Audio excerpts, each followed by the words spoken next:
Carnes, who's in Albany. And Jerry, you're not getting the wind that they're getting down in Tybee Island, are you?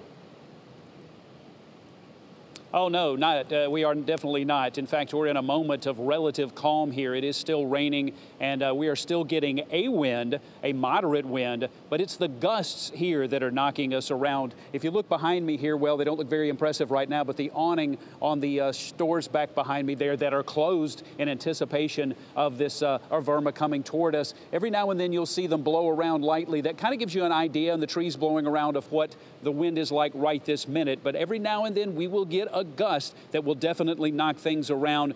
Almost took my hat off a little bit ago, not like Christy, where it's just knocking her all around, but these gusts that are blowing through here are definitely enough to knock down some limbs and possibly even some trees, and it's only going to deteriorate and get worse during the course of the day as tropical storm force winds come in. We're already hearing some reports of some power outages a little bit south of us at the Doherty-Mitchell County line, some limbs down and some power lines down and a few people without electricity there, and then in the town of Baconton, which is south of us, some traffic lights down there in the downtown area of Baconton.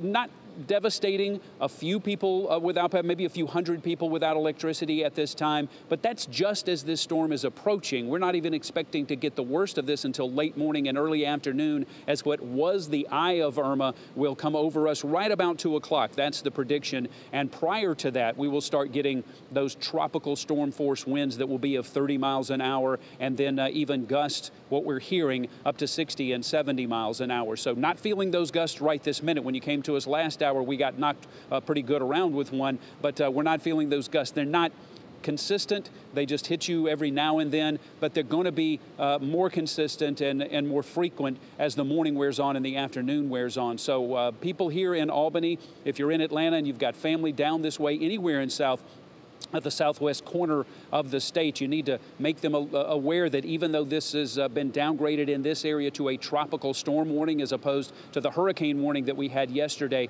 there is still a great potential for trees going down and for power outages. And we have been told that once the wind gets above 40 miles an hour around here, they want everyone off the streets. Emergency vehicles will be off the streets. So, Vinny, that's the situation as we approach, as Irma approaches us, I guess I should say.